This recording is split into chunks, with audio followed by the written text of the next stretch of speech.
Hola, ¿qué tal? ¿Cómo están? Muy buenas tardes, bienvenidos y bienvenidas a Espacio de Gestión, el programa de radio de la Maestría en Gerencia Social de la Pontificia Universidad Católica del Perú. No saben lo contentos que estamos, las ganas que tenemos siempre de estar con ustedes todos los martes, transmitiendo desde Zona PUC a la Universidad Católica y al mundo a través de Internet. Vamos a ocuparnos hoy día de un tema central porque tiene que ver con la construcción de ciudadanía. Este 16 de marzo reciente se llevó a cabo un foro a cargo del Consejo Nacional de la Educación y de la Comisión del Consejo encargada de ver estos temas, los temas de ciudadanía, y se reunieron varios especialistas para hablar de juventud, de ciudadanía y de futuro.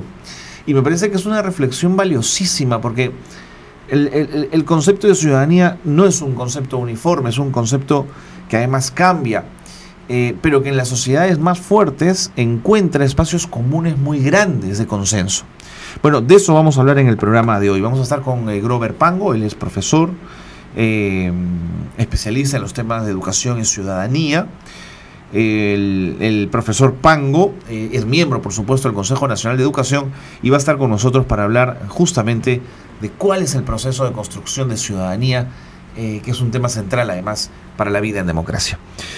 Vamos a comenzar el programa entonces, los invito, quédense con nosotros, mi nombre es Carlos Cornejo, gracias por acompañarnos.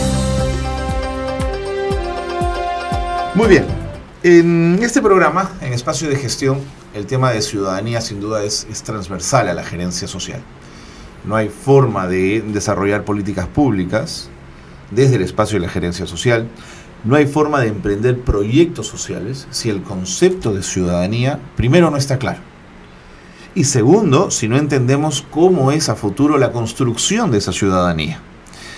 Porque además es un concepto que no es inmóvil, seguramente se renueva, tiene tendencias.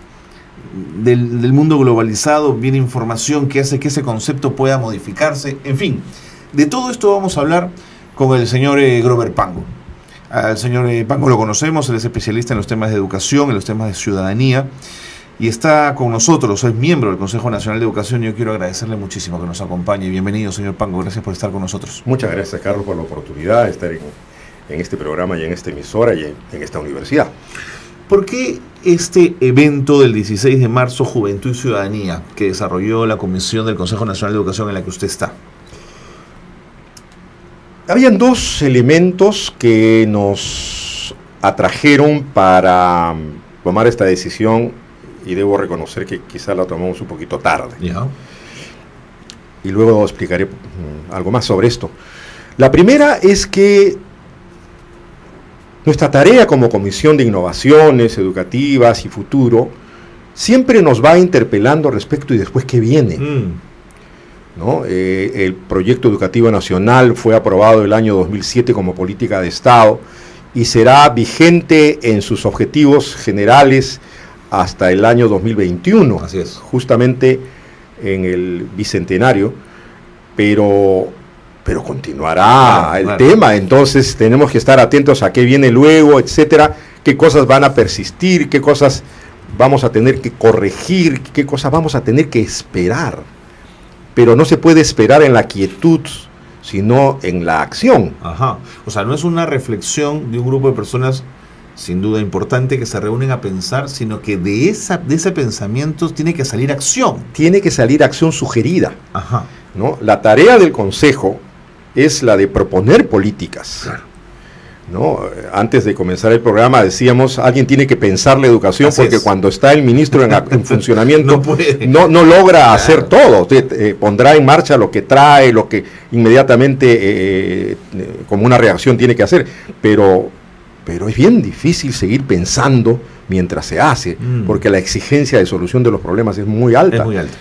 Entonces, nosotros desde la Comisión y como parte del Consejo, tenemos el encargo de mirar eso, de mirar, bueno, ¿y qué viene después?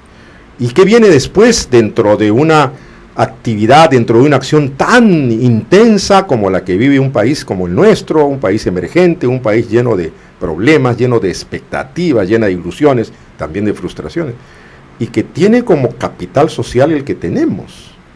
Entonces, la inmediata reflexión es, ¿y con quiénes vamos a hacer ¿O para quiénes vamos a esperar estos cambios?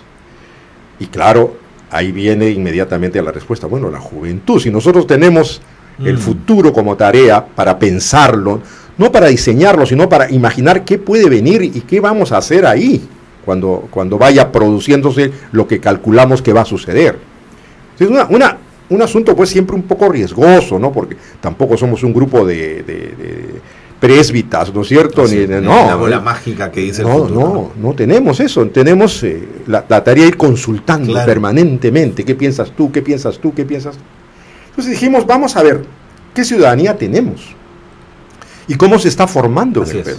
Es la pregunta de partida, digamos, ¿no? La pregunta de partida que toca más a lo educativo, pero en esa dimensión, Carlos, más grande, la dimensión educativa no escolarizada, diría yo, sino la dimensión educativa de sociedad, de colectividad. Entiendo. Entonces, y estamos en un proceso electoral. Por eso es que le decía hace un rato, Carlos, que quizás reaccionamos un poco tarde. Quizás debimos reaccionar un medio año atrás, ¿no? Pero bueno. Para enganchar con el proceso electoral, dice usted. Para que enriquezcamos la reflexión en tiempos electorales. Con poco efecto inmediato. No, seguro. Somos conscientes de que el Consejo es una institución respetada, pero no, la gente no voltea la cara a ver qué dice el Consejo. Juanjo, mi abuela decía que la gota horada la piedra. Así es el viejo adagio español. Entonces, tenemos que actuar sobre esto y vaya, pasaron muchas cosas que nos hicieron demorar, pero estamos acá y hace 2 días, el 16 de marzo, nos reunimos en un hotel, ¿no? A más de 200 personas, gran expectativa, mucha gente de organizaciones sociales, muchos docentes sin duda, ¿no? ¿Suelen ser convocatorias abiertas, espacios de discusión abierta o intentan ser selectivos un poco con la participación? No tanto como selectivos, pero sí apuntamos a instituciones que conocemos, tenemos un banco de datos de instituciones que tienen que ver con estos temas, además las personas que provenían a su vez de otras entidades que vienen haciendo trabajos, como por ejemplo Ciudadanos al Día, que tiene su propio, digamos, alcance, su propia llegada. Entonces las personas, la Universidad Católica propiamente, a través de 2 de sus profesores, porque estuvo Aldo Panfichi y estuvo Susana Frisancho, ¿no? Hicimos una reunión que a mí me pareció muy bonita porque tuvimos 2 mesas, 2 paneles. Un primer panel de un poco poner el estado del arte, o sea, cómo vemos, ¿no? Esta situación, cómo entendemos la realidad de lo que se llamaría ciudadanía y juventud, ¿no? Ahora, y la segunda mesa pretendía, a partir de esa primera, bueno, ¿y ahora qué podemos hacer con todo lo que tenemos? Un ensayo todavía un poco difuso, diría yo. La conclusión primera a la que hemos llegado es que este tema tenemos que seguirlo trabajando. Tenemos que sistematizar mejor lo que hemos ido recogiendo en un primer momento para ir arrojando algunas pistas y lanzarlas para que en estos 5 años mejoremos, no solamente, por cierto, mirando el próximo proceso electoral, sino que como sociedad nos demos cuenta cabal de que la ciudadanía no es un rótulo, la ciudadanía no es el acto electoral en sí, la mayoría de edad, es muchísimo más que eso. Y en ese muchísimo más se juntan una serie de elementos. Los elementos que parten de los actores que dan sitio a la ciudadanía o la generan. O sea, no solamente la persona humana, que luego será ciudadano, el niño, y luego el adolescente, el adulto, sino la sociedad en conjunto. La sociedad tiene que formar ese ciudadano, y no digo formar en un sentido vertical, sino que crear las condiciones para que ese ciudadano sepa cuáles son realmente sus derechos y sus libertades. Como decía Aldo Panfichi, son los 2 grandes componentes de la ciudadanía. Un conjunto de derechos, cómo no, pero un conjunto de libertades, para no hablar de deberes, ¿no? Sino de libertades, ¿no? El enfoque académico que planteó Aldo Panfichi fue ese, muy interesante.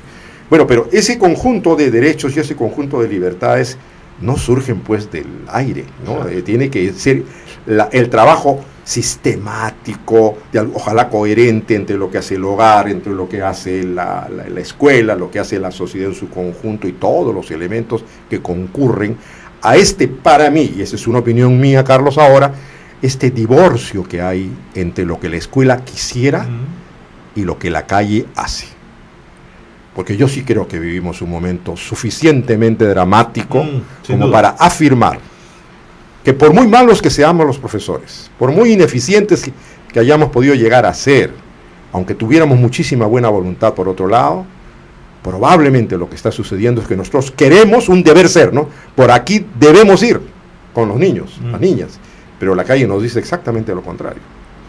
Esa construcción de ciudadanía, de esta sociedad que nutre al niño de aspiraciones, de valores, de miradas de país, de lo que somos, ¿tiene como objetivo ser homogénea para todos los ciudadanos y para todos los jóvenes, o tendría como objetivo la heterogeneidad y la libertad de ubicarse en lo que significaría ser ciudadano? Yo creo que la construcción de la ciudadanía no podría nunca establecer techos, ¿no? o perfiles ideales a los cuales arribar de manera uniforme. ¿No habría forma? No creo que sea posible. Yo creo que hay una base, una base común a la que todos debemos haber accedido.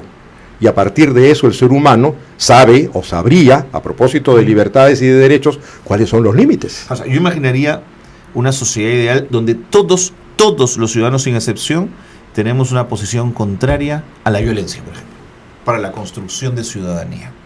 O que tuviésemos una posición frente a la defensa irrestricta de la vida. Es decir, una sociedad que en esos mínimos no tiene fisuras, porque está construyendo justamente, intenta construir una sociedad mejor. Claro. Mi preocupación es que no tengamos todos ese mismo mínimo, ¿no? Ese mismo mínimo es bastante difícil de conseguir, y probablemente es difícil de conseguir no solamente a partir de una realidad nuestra, sino a partir de las experiencias que la humanidad ha vivido y vive en otras partes del mundo, en sociedades, comillas no burlonas, mucho más desarrolladas, ¿no? Tenemos países nórdicos que abrigan grupos terroristas. Ah, no, seguro. Pero entonces, suelen ser muy minorías absolutas, tangenciales, así es, ¿no es cierto? Periféricos, que no ponen en riesgo a una sociedad. Por cierto, y que son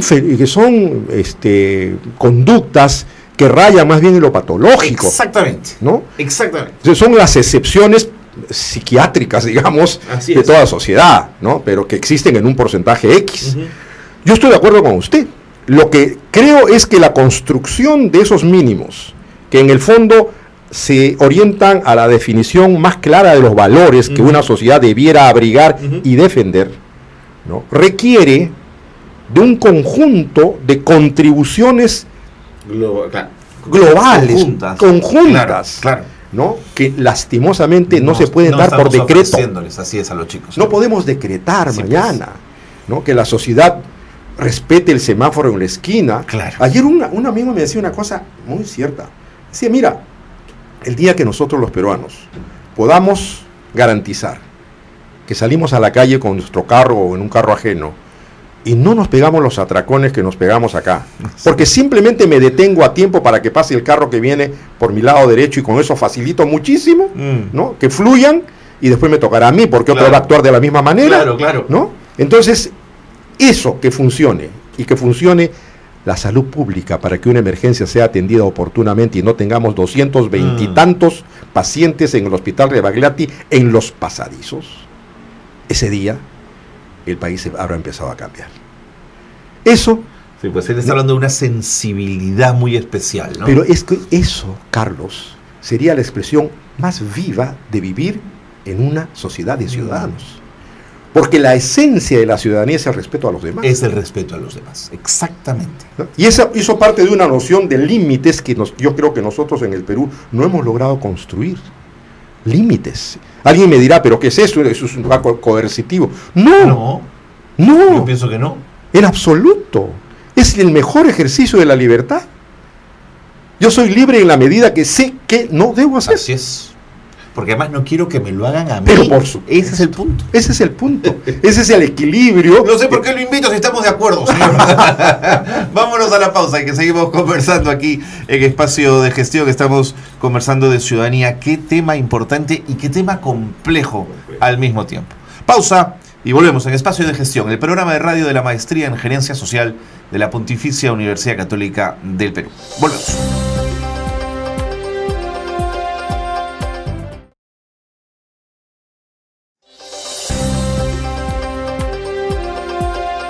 bueno que se han quedado con nosotros aquí en Espacio de Gestión, transmitiendo a través de Zona PUC a la Universidad Católica y al mundo a través de Internet. Estamos con el señor Grover Pango, hablando de la construcción de ciudadanía, pero la construcción hacia el futuro. El panorama entonces, señor Pango, tiende a ser pesimista, desolador, ¿o en qué anclaría usted los cimientos de la esperanza, de la posibilidad, del optimismo? ¿Dónde encuentra esos pilares? Afortunadamente, el primer panel, no nos trajo solamente noticias o informaciones que nos debieran preocupar. ¿Se refiere usted al panel de la reunión del 16 de marzo? A ese, donde estuvieron en un primer momento Aldo Panfichi, Caroline Gibou y Eric Iriarte, ¿no? Que son profesor, economista y abogado respectivamente, sociólogo, Aldo. Y ¿sabe qué? Cada uno de ellos dijo, voy a decirlo por favor, en una sola expresión.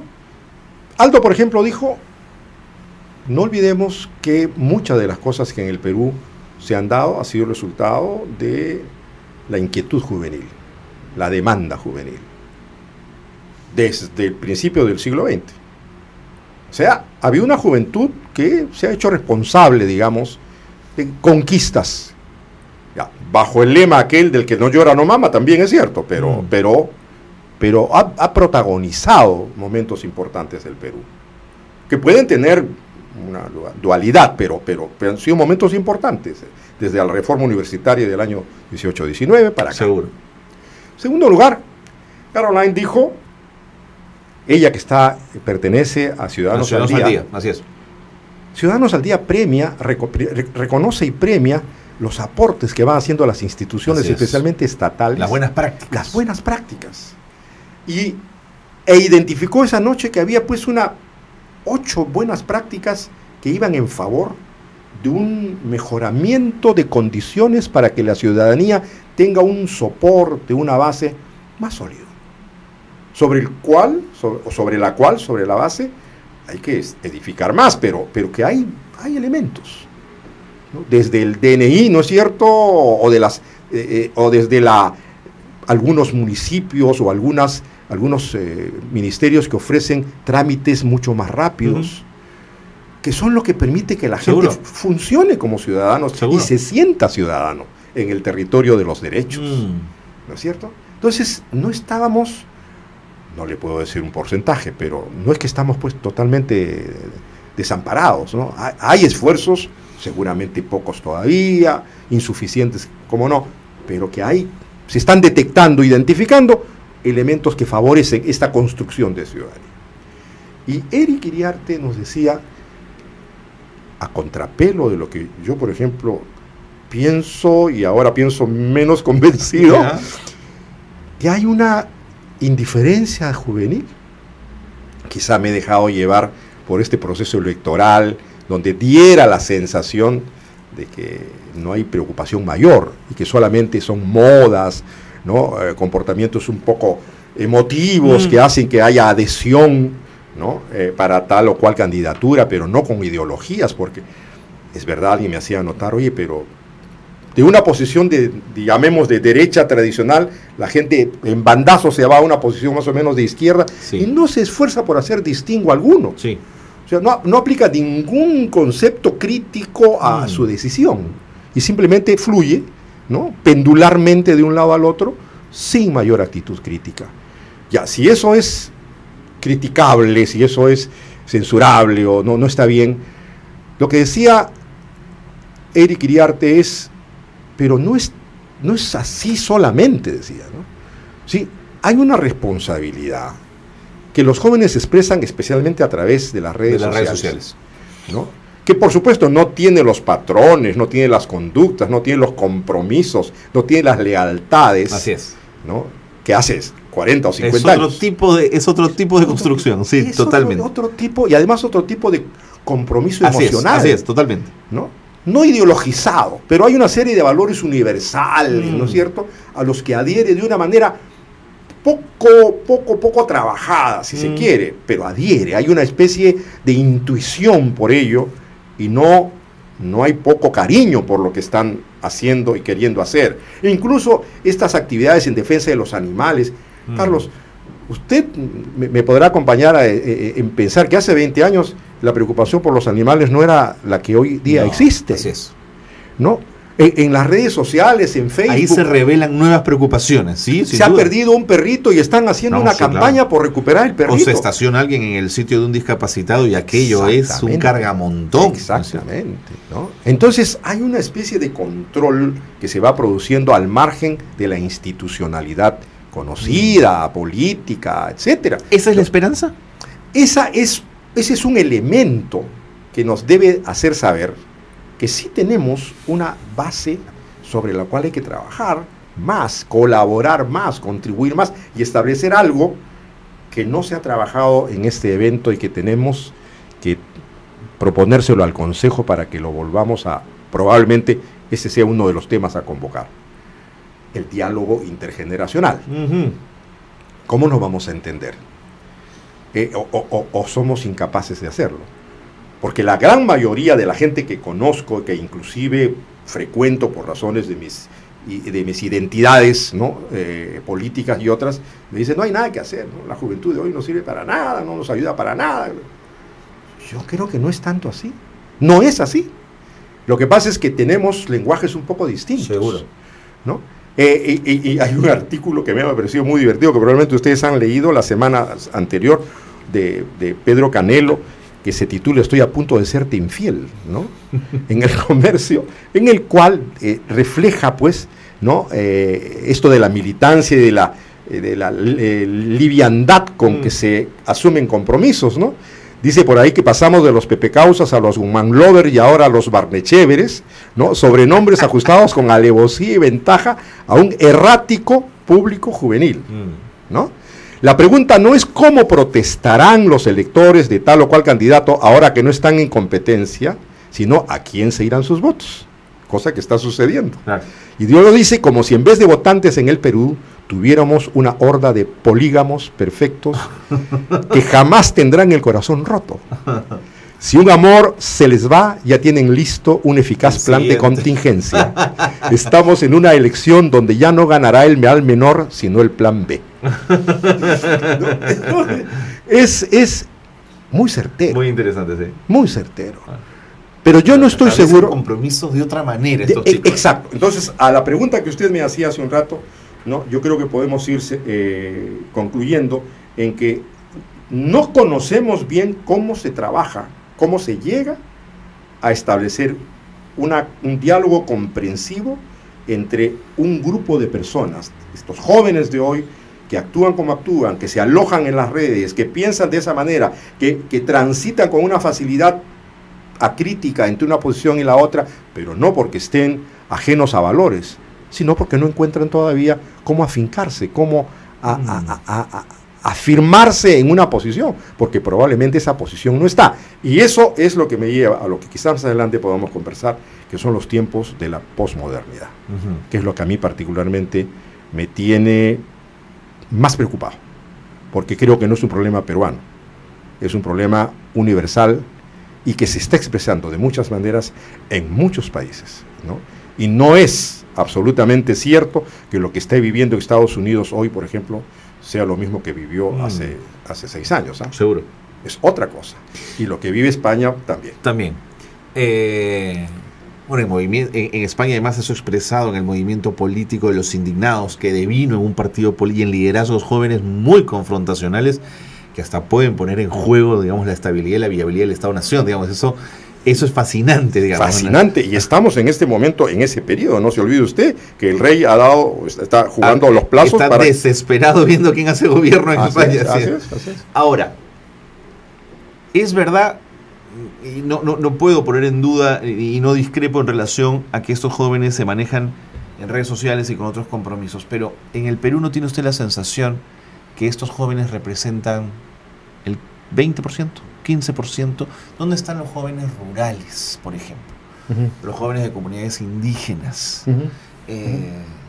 ¿Dónde, digamos, qué pasa con ellos? ¿Dónde los ubicamos en el concepto de ciudadanía? ¿Dónde construimos con ellos esa ciudadanía que hace que podría hacer un país diferente?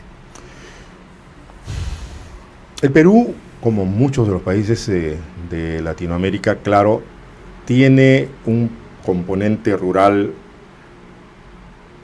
que es importante, pero que creo que en términos de cifras, y eso no es un desdén de mi parte, en términos de cifras es crecientemente menor. Ok. Va los jóvenes urbanos son y van a ser más en el futuro. Van a ser y son más, de hecho ya lo son.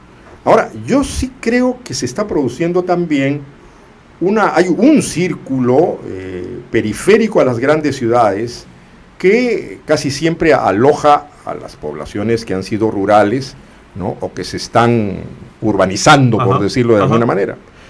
Pero mientras nosotros no tengamos una política suficientemente eficaz y oportuna para la ruralidad en el Perú, que pasa por la educación y que pasa, por ejemplo, por la presencia de la tecnología en los lugares más apartados del Perú. Entonces, aunque sea medio cínico en el sentido filosófico de decirlo, poco o nada podremos hacer, porque de suyo, esa es una fracción que indeseablemente está fuera de juego en estas circunstancias, indeseablemente. Lo entiendo. Entonces, no tomo mal sus palabras. Eso nos pone a nosotros en la obligación de poner el énfasis en lo que sí podemos, a donde sí podemos llegar, porque con lo que tenemos ahorita como problema, ya bastante problema tenemos que enfrentar, ¿no? Y lo otro juega o forma parte de un proceso un poco más complejo, en el que tienen que ponerse en juego otro tipo de responsabilidades y de compromisos más directamente vinculados al ámbito formativo elemental, digamos, que pasa por la escolaridad de los niños y por las condiciones de trabajo de los padres. Eso es un capítulo un poco más complejo dentro del panorama que nosotros ahorita estamos tratando. Me preocupa que queden descolgados, o más descolgados de lo que históricamente han estado, ¿no? Yo usé la palabra cínica, y se lo dije filosóficamente, porque son esas realidades frente a las cuales uno no puede inmediatamente reaccionar con eficiencia, claro. No porque no le importe, sino porque son simple y llanamente inaccesibles en este momento. Porque, ya le digo, el tamaño del otro problema es tan grande que no se trata de perder el tiempo en este sector, pero necesita un tratamiento distinto que no es el mismo que requiere el grupo mayor, digamos, el citadino, ¿no? el que tiene expresión, el que tiene voz. Sí, pues. Estos son los sectores que no tienen voz. Pero si los que tienen voz ahí están en problemas. Viven chocándose en el cruce, el cruce de los vehículos. Exactamente. Sí, pues.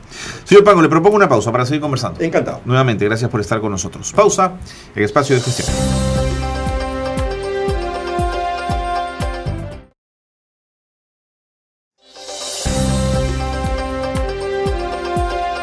Seguimos en Espacio de Gestión, el programa de radio de la Maestría en Gerencia Social de la Pontificia Universidad Católica del Perú. Estamos conversando sobre ciudadanía. Estamos con el especialista, el señor Grover Pango, educador, profesor, miembro del Consejo Nacional de Educación, y que ha estado el 16 de marzo en un evento muy importante sobre construcción de ciudadanía, juventud, mirada de futuro. Y estamos un poco hablando de eso. Señor Pango, a mí me ha quedado claro cuando usted ha referido que la construcción de ciudadanía no es por un solo canal. O sea, el joven, el niño que comienza a ser un ciudadano, no recibe el concepto ni los valores de ser ciudadano por una sola vía. Es multivial, digamos, y multidimensional. Pero quisiera concentrarme en este último bloque de programa en la escuela. ¿Qué rol le asigna usted a la escuela en esta construcción? ¿Y quiénes son allí los responsables de esa construcción? ¿Son los maestros? ¿Son los padres de familia con los maestros? Esos maestros que además vienen de una vieja escuela, ¿están listos y preparados para enseñar una nueva ciudadanía? Le dejo la pregunta. Comenzaría por lo último. Cada día, por cierto, son menos los profesores de la vieja escuela que todavía están en las aulas, ¿no? Ya. Un recambio natural que incluso las leyes van marcando, ¿no? Desde los 65 años ya no se ejerce de ninguna manera la profesión, entonces... Es un recambio lento. Pero aún así son entre 8.000 y 10.000 maestros que salen cada año, ¿eh? Entonces es un cambio importante, digamos, ¿no? La pregunta adicional o inmediata es, bueno, pero los nuevos profesores, ¿qué tan bien formados están para reemplazar a los que ya tenían un problema, un déficit, pero los que vienen como vienen, ¿no? Y ahí la pregunta más difícil de contestar, porque probablemente la formación de los profesores nuevos es tan variada, que nadie puede contestar o ponerse al frente de la responsabilidad de decir garantizo o no garantizo la calidad profesional de los nuevos docentes. Claro, los exámenes ayudarán, todo esto, no dudo de los esfuerzos del Ministerio de Educación, pero creo que estos problemas rebasan la voluntad del Ministerio de Educación. Y ahí sí soy amargamente escéptico respecto de eso, ¿no? Porque estamos hablando de gente que ha comenzado a formarse hace 10 años, ¿no? Y hace 10 años nuestro país no era precisamente mucho mejor que lo que somos ahora. Y si se formó 20 años atrás, en la década del 90, tengo más miedo todavía, ¿no? Entonces, no me queda más que decir, tengo dudas respecto de eso. Ojalá que me equivoque, pero tengo dudas. Entonces, cuando hay gente que critica la capacitación, yo entiendo que la critique, pero quizá por superficial, etcétera. La capacitación docente. De los docentes en servicio. Seguro. Porque ese es el nombre para seguro. Entonces, yo lo entiendo, pero consideraría que no se debe abandonar así nomás. A la gente que está en servicio hay que darle la oportunidad de renovarse en todo lo que sea posible. Seguro. Y los que están listos para hacerlo, lo harán. Y aquellos que no están listos para renovarse, aunque los pongamos 3 años adentro de una institución, no van a renovarse. Entonces, eso como un primer elemento con relación al magisterio. Yeah. Con relación a cuán responsables y quiénes son los responsables primeros, si regresamos al principio de nuestra conversación, amigo Carlos,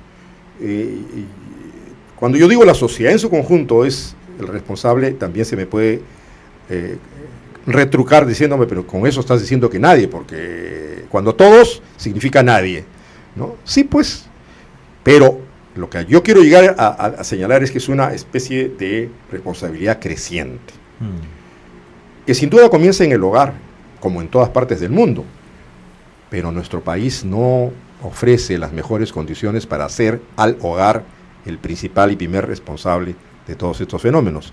Por lo tanto, ingresa luego la escuela. Pero la suma de escuela y hogar, de suma y padres, es la primera respuesta correcta, diría yo. Esto es una sumatoria de responsabilidades. El hogar con la escuela, en la escuela, cerca de la escuela, o a la inversa, la escuela cerca del hogar. Porque es posible que en la mayoría de los casos, especialmente hablo de la escuela pública, Seguro, claro. ¿no?, la capacidad que puedan tener los docentes de abordar estos problemas que son generatrices de la ciudadanía son los profesores y no los padres de familia. Son los que mejor entenderían qué es lo que tienen entre las manos. Me temo más que los propios padres de familia, que los querrán mucho a sus hijos, pero que no tienen los instrumentos ni valorativos ni pedagógicos, ¿no?, para poder hacer de sus niños fecundos a la tarea de formar en ellos ciudadanía a partir de la obtención de valores y responsabilidades. Entonces es la escuela la que asume inmediatamente esto. Pero ¿cuánto llega a asumirlo en la dimensión requerida? Y ahí de nuevo creo sentirme muy crítico, ¿no? La escuela está respondiendo básicamente a una formación de carácter cognitivo. Y no son necesariamente los conocimientos los que van a formar personas. Lo que los conocimientos consiguen es formar postulantes a las universidades, claro, pero no personas. Hemos dado un salto de un tiempo a esta parte que no son conocimientos sino competencias, pero las competencias son destrezas al final de cuentas. Las competencias son capacidades puestas en ejercicio para hacer cosas. Claro. Muy bien, pero eso tampoco es lo que se necesita en ciudadanía a plenitud. Es un componente importante. Pero debajo, o encima, como se quiera poner, hay un conjunto de otras ¿no?, capacidades que la escuela no está abordando suficientemente, y no lo aborda porque no se trata de una materia, no es una asignatura que hay que agregar al currículo, sino porque es un conjunto de acciones que tiene que desarrollar la escuela como institución. Y ese es el gran problema de la escuela de hoy, que la escuela no es una institución en el Perú. La escuela está fracturada. Normalmente, quizá la escuela primaria esté mejor, porque la escuela primaria tiene los mismos profesores todo el día, no se tienen que ir, pero la escuela secundaria no. Es un conjunto de profesores que entra, sale, que no tiene residencia en la escuela.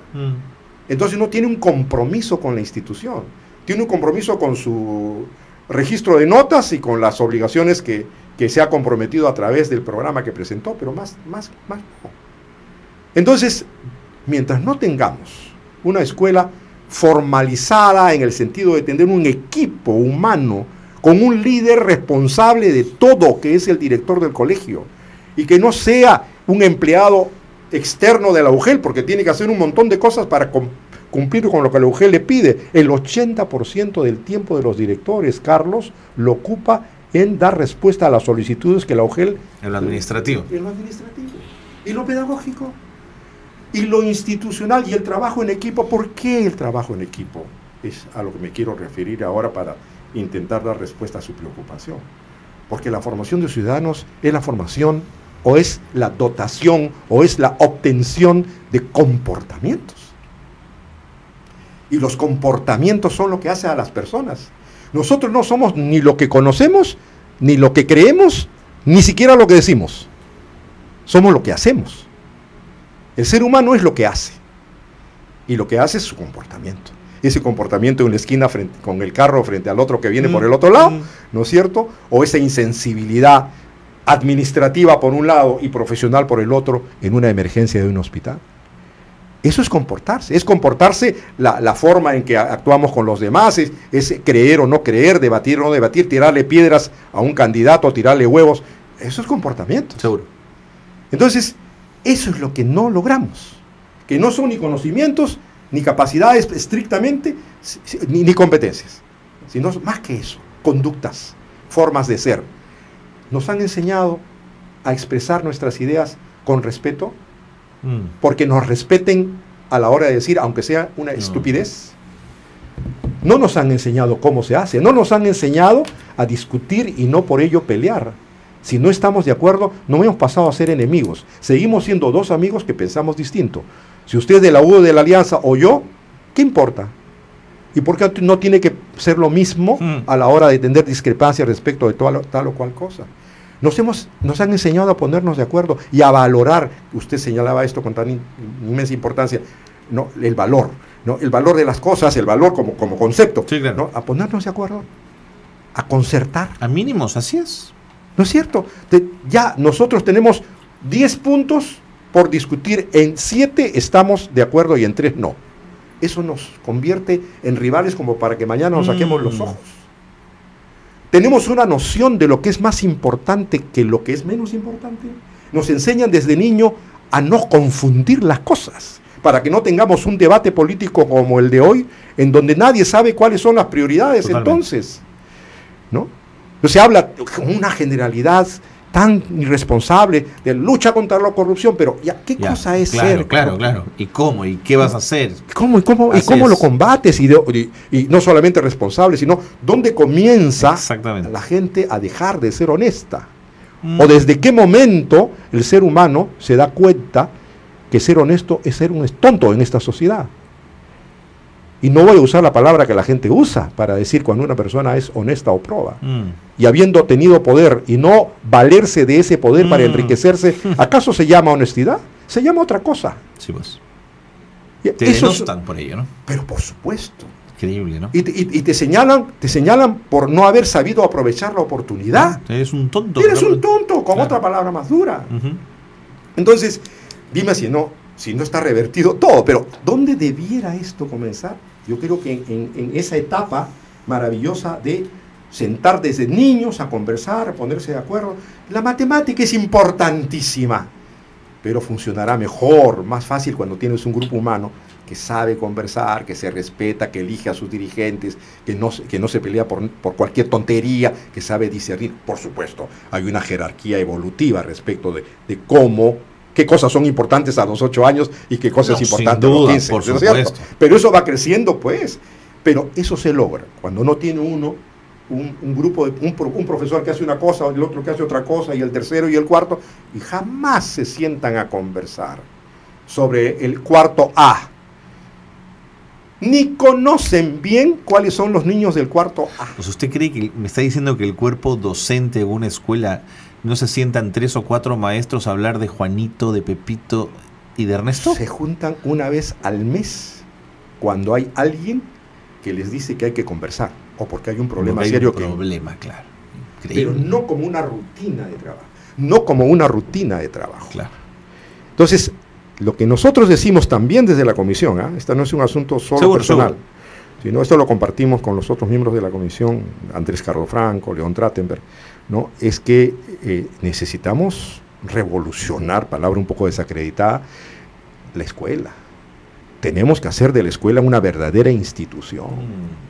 Tenemos que darle al director mucho más atribuciones, más autonomía y poder, más responsabilidades, para que asuma plenamente los resultados, pero que los asuma, ¿no?, dentro de esas atribuciones que le permitan saber que cuenta con un cuerpo de profesores. Claro. ¿No? Que además él podría elegir en algún momento para dotar a su escuela de los mejores, ¿no? Así es.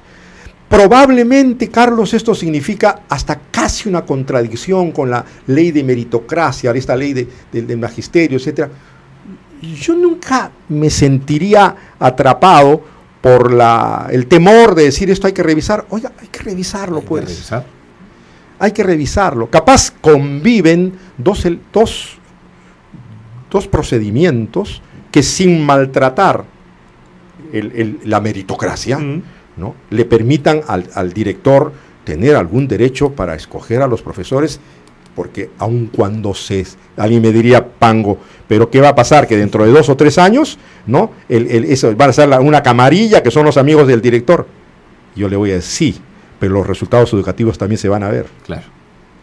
Y a ti te van a medir por los resultados educativos. Voy a comparar con los resultados de esta escuela con los de los otros, te voy a pedir explicaciones. Así es. Don Glover Pango, nos tenemos que ir, no sabe lo grato que ha sido conversar con usted. Lo mismo digo, Carlos. Muchísimas gracias y siempre bienvenido a Espacio de Gestión. Muchas gracias, muy amable. Hacemos una pausa y volvemos con lo último ya del programa. Quédense con nosotros. Estamos en Espacio de Gestión.